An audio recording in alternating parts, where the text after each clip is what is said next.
안녕하세요. 정보가 세상을 바꾼다의 인포뱅크입니다. 이번에 전해드릴 내용은 화웨이, 중국의 힘으로 클라우드 사업 폭풍 성장에 대해서 알아보겠습니다. 여러분의 구독, 좋아요 한 번씩 눌러주시고 이야기를 시작을 해보겠습니다. 중국 입장으로서는 화웨이를 살려야 돼요. 왜냐하면 통신 장비 분야 때문입니다. 중국 입장에서 스마트폰은 버릴 수 있는 카드예요. 화웨이에. 그런데 그 통신 장비는 버릴 수 없는 카드거든요. 이렇기 때문에 이번에 화웨이가 그 아노 브랜드를 조각내서 팔았잖아요. 중국 정부에 팔고, 그러나 지금 통신장비 분야는 조각내서 판다는 그런 이야기도 없고, 그리고 분사시킨다는 그런 말이 없습니다. 그리고 현재 화웨이는 결국은 통신장비로 세계적으로 밀어붙이고 있는데, 이 밀어붙이는 가장 큰 원동력이 되었던 것은 화웨이의 통신장비가 있었기 때문에 가능합니다. 그리고 이 통신장비를 통해서 백도어 시스템을 심어서 세계를 주물럭주물럭 거리려고 지금 준비하고 있는 중국의 입장으로서는 화웨이는 절대 죽으면 안 되는 대마 불사의 그 기업이 되는 거죠. 이렇기 때문에 화웨이를 어떠한 방식으로도 살리려고 지금 노력하고 있고, 이것 때문에 화웨이가 아너를 분리시켰을 때 그것을 수용을 해줬던 그것이 바로 중국 공산당입니다. 그래서 이 이야기들이 계속되는 거죠. 그리고 화웨이가 언제부터 제재를 받기 시작을 했냐면 2018년도부터 제재를 받기 시작을 했는데, 이때부터 계속적으로 지원을 했고 2018년 넘어서 2019년 5월달부터 제대로 화웨이가 1차 제재를 받았잖아요. 1차 제재 받고 2차 제재 받고 3차 제재를 받으면서 이제는 반도체를 받지 못하는 입장까지 됩니다. 이렇게 계속적으로 어려워지는 그런 상황을 예견을 하고 다른 분야를 키웠던 것이 지금 클라우딩 서비스입니다. 그래서 이 이야기가 들어가는 거고요. 이 이야기가 어떻게 되냐면, 원래는 클라우딩 서비스의 중국 1위가 알리바바입니다. 알리바바이고 2위, 3위가 텐센스와 바이두인데, 이때 당시 2018년까지도 2019년도까지도 지금 클라우딩 서비스에 대해서 거의 존재감이 없었던 이 회사가 1차 제재 후에 중국 정부의 전폭적인 지지를 통해서 2위까지 오르는 기염을 토하게 되죠. 이 내용이 여기에 다 들어있습니다. 제가 한번 시작을 해볼게요. 이야기는 이겁니다. 화웨이 살리기에 안간힘, 중국 정부의 힘으로 살린다. 이제는 중국에서 클라우드 사업 성장에 대해서 알아보겠습니다. 화웨이는 미국의 3차 제재 이후에 스마트폰의 위세는 이제 어디 간 곳도 없이 사라졌습니다.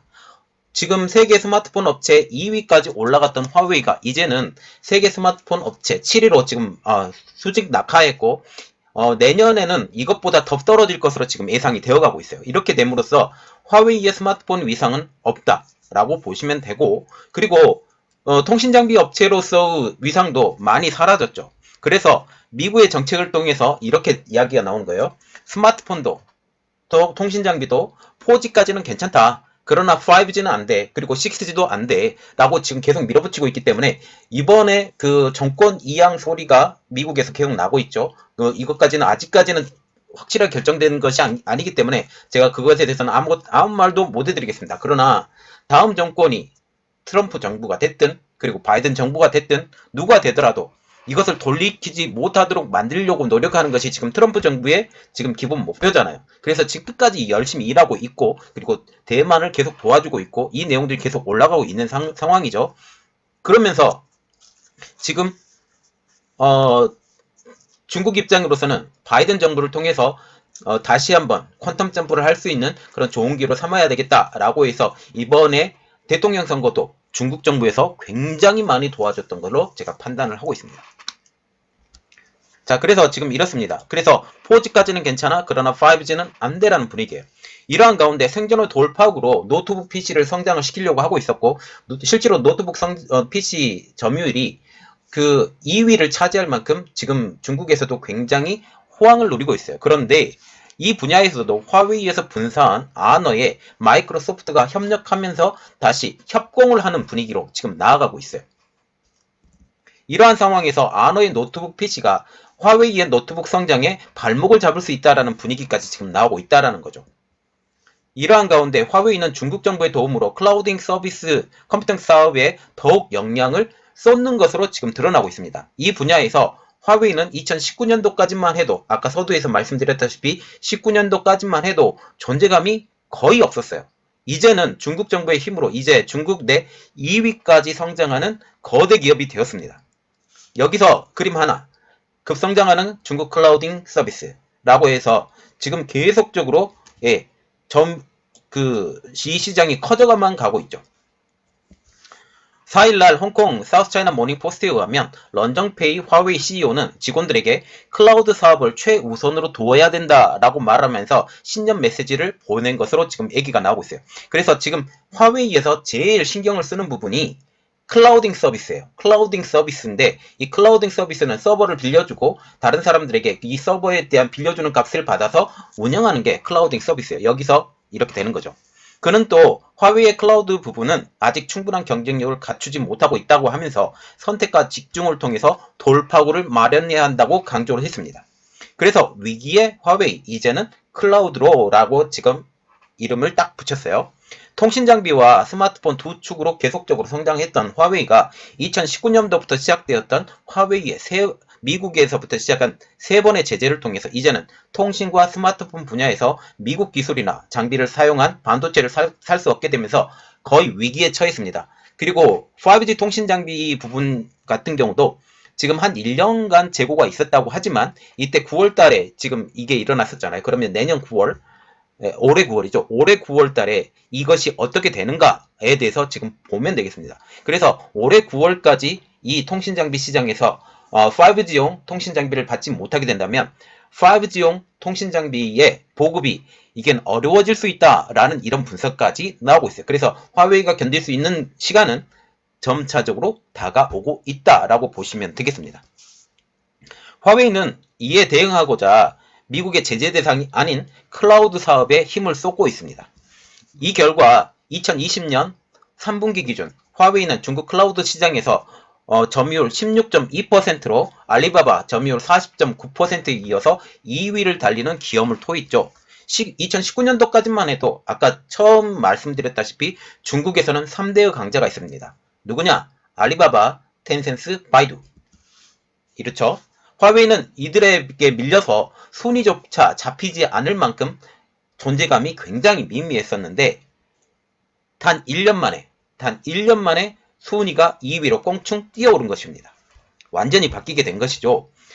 이는 미국의 화웨이 제재가 일어났던 2019년도 5월 이후로 중국 정부의 힘으로 어마어마하게 급성장을 하게 된 것이죠. 지난해까지만 해도 공공기관을 고객으로 삼아서 600여 곳까지 늘리면서 무섭게 성장을 하고 있습니다. 그래서 지금 화웨이와 같은 경우는 그 기존 회사들하고 접근하는 방식이 전혀 달라야 돼요. 클라우드 시장에서. 그래서 이 이야기가 나옵니다. 클라우드 시장에서 다른 접근을 강조한 런정페이입니다. 런정페이 회장은 화웨이가 세계 클라우드 시장을 점검한 아마존 그리고 알리바바와 같은 전략을 취할 수 없다라고 지금 이야기를 하고 있어요. 왜냐하면 이 두 회사와 같은 경우는 미국 주식시장에 이미 상장이 되어 있어요. 그렇기 때문에 주식을 갖다가 팔게 되면 언제든 자금을 조달할 수 있죠. 그러나 화웨이는 비상장사예요. 말하자면 화웨이의 주식이 절대로 외부에 빠져나가 본 적이 없습니다. 이것이 중국 정부와 지금 타협이 돼서 이렇게 된다라는 그런 말까지도 나온 가장 큰 이유예요. 왜냐하면 이 주식이 빠져나가고 이 주식이 다른 나라 사람들이 점거를 하게 되면 말하자면 이게 다시 외국계 기업으로 바뀔 수 있기 때문이죠. 그러면서 그는 이렇게 말했어요. 산업군에서 대기업들과 협력을 강화하는 식으로 전선을 좁혀야 한다라고 지금 주문을 하고 있습니다. 그리고 지금 아까도 언급했다시피 중국의 클라우드 시장은 어마어마하게 성장을 하는데 그 배경에는 작년에 있었던 코로나 팬데믹이 가장 큰 영향을 끼치고 있어요. 그리고 이것을 먼저 알아보기 전에 클라우딩 서비스가 무엇인지 여러분들에게 먼저 알려드리겠습니다. 클라우딩 서비스란 제공업체가 호스팅하여 인터넷을 통해 사용자들에게 제공하는 인프라, 플랫폼, 소프트웨어들을 말합니다. 사용자가 클라우드 서비스에 액세스하려면 컴퓨터, 운영체제, 인터넷에 연결된 네트워크만 있으면 돼요. 그래서 여기에 들어와서 자연스럽게 그 공간 안에서 자기 공간처럼 빌려 쓰는 것이 클라우딩 서비스예요. 여기서 그 파일을 업로드할 수 있고 다운로드도 할 수 있고 이것을 통해서 다른 사람에게 보내줄 수도 있고 이런 것이 클라우딩 서비스입니다. 그래서 추가로 소프트웨어를 다운로드 하지 않고서도 인터넷을 통해서 사용자가 액세스를 하는 것을 제공하는 업체들도 있어요. 지금 중국의 클라우딩 서비스는 굉장히 급성장하고 있죠. 아까도 보여드렸던 그림입니다. 2020년 3분기 중국 클라우딩 서비스 시장 규모는 50억 달러로 지금 추정이 되고 있습니다. 이렇게 그림이 있으니까 보시면 되고요. 그리고 2019년도 3분기에는 29억 달러보다 벌써 60%나 성장한 것으로 지금 보이고 있습니다. 이 배경에는 1년 동안 지속되어 왔던 코로나 팬데믹이 있죠. 코로나 사태를 통해서 중국에서도 재택근무가 일반화되면서 기업들의 수요가 폭발적으로 늘어났기 때문입니다. 이에 발맞춰 중국 정부도 신인프라로 꼽히는 5G 이동통신과 데이터 센터 투자를 늘리면서 클라우드 산업의 성장에 일조를 하고 있어요. 특히 5G 통신 장비를 통해서 이 속도가 점점 빨라지면서 클라우딩 서비스는 더욱더 빨라지고 있는 상황이죠. 자, 지금 보시면 우리가 생각을 해야 될 것이 뭐냐면 중국이라는 나라가 화웨이를 살리기에 무척 노력하고 있다 라고 보면 되겠습니다. 이것을 살리기 위해서 얼마나 노력하느냐, 화웨이가 죽지 않을 만큼 계속적으로 돈을 쏟아부어주고 있어요. 왜? 통신 장비 때문입니다. 스마트폰 때문도 아니고 통신 장비 때문인데, 이것을 살리기 위해서 주변의 인프라들을 계속 키워져 가고 있다 라고 보시면 되겠습니다. 그래서 화웨이가 죽은 그 순간은 중국 정부가 죽은 그 순간이 될 가능성이 가장 높아져 가고 있어요. 이것을 한번 보고 우리가 화웨이에 대해서 제가 계속 이야기를 드리는 게, 이것은 중국 정부와 궤를 같이 가고 있기 때문에 이 화웨이를 보면 중국 정부가 어떤 정책을 취하고 있는지, 그리고 통신 산업에 대해서 어떤 생각을 갖고 있는지 알 수 있기 때문에 제가 계속적으로 중국의 화웨이에 대해서 영상을 계속 올려드린 겁니다. 이것이 여러분들에게 많이 도움이 되셨을 거라고 생각을 하고, 저의 내용들이 여러분들에게 도움이 되셨다고 생각을 하시면 구독과 좋아요 그리고 알람 설정까지 좀 부탁드리겠습니다. 감사합니다.